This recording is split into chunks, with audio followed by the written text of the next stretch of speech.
In this lecture, we're gonna talk about keyloggers.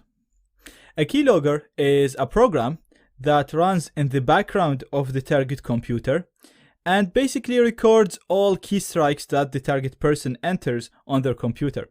So it doesn't matter where they use the keyboard, whether they use it to log into a website, whether they use it in a chat, whether they use it to write stuff in a Word document.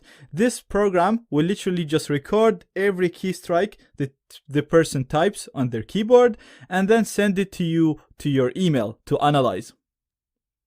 Now you might think, why would I want to do that?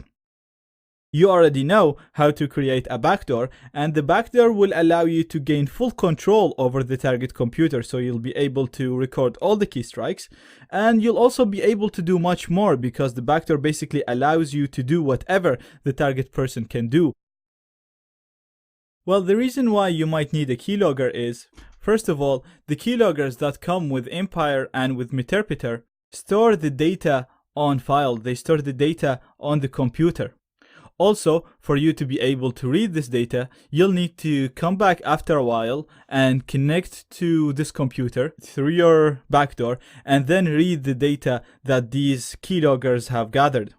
Whereas when it comes to the keylogger that we're gonna have a look on now, it'll actually run in the background and send the data to you through your email. So it's always gonna be working there, and it's also always gonna be sending the data to you. So you won't have to connect back to the target computer. There won't be any connections between you and the target computer. So it's less likely to be detected. Another reason why you might use a keylogger is you might not be interested into hacking the target's computer. So your target could be a website that the target person uses, or a Facebook account or a Twitter account.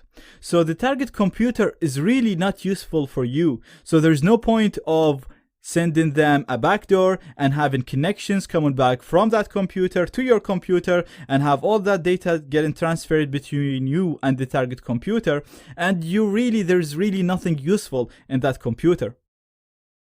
So a smarter thing to do is to send them a backdoor. The backdoor is going to run in the background and send you the data or the stuff that the person types to your email, and then you can analyze them and log in as the account owner. Whether it's a server, whether it's a Facebook or any other type of account, it will literally record everything the target person types on their keyboard.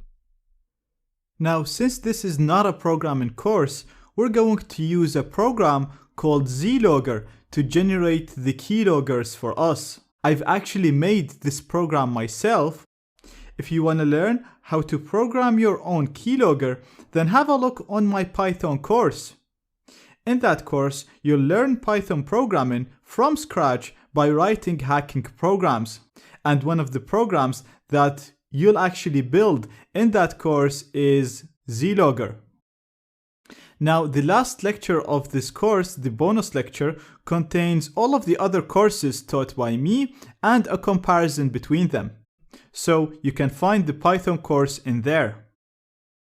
Now, in order to use Keylogger, we're gonna have to download it first, and I'm gonna include the link to its Git repo in the resources of this lecture, but I have it already opened in here. And as usual, to download something from Git, we're gonna first get the clone URL from here. We're gonna copy this, and then I'm gonna go to my terminal. I'm gonna go to my OPT directory by doing cd/opt. This is where we've been installing our optional programs.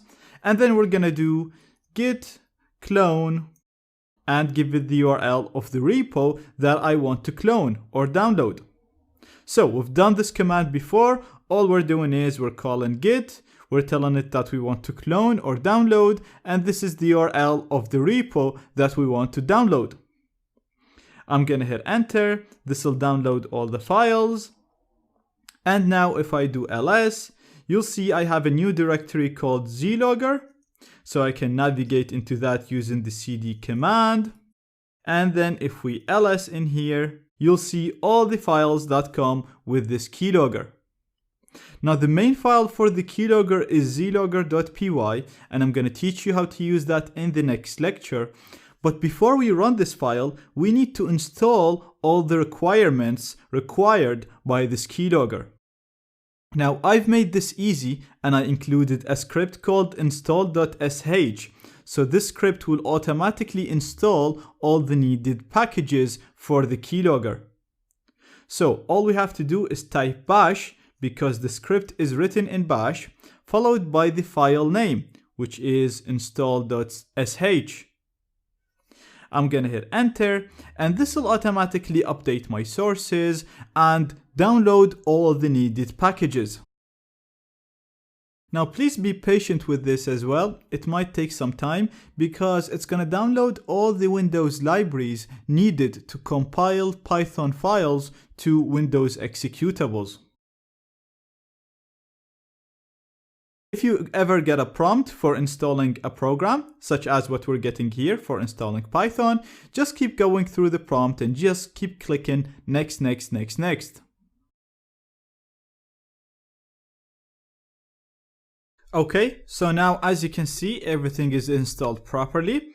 And if I clear the screen and do ls again, like I said, the main program is zlogger.py. So right now, just to test it, we can do python zlogger.py, and you'll see a quick usage message telling you how to use this program. Now don't be scared of this. I will walk you through all of this in the next lecture. But for now, we have the program properly installed and ready to be used.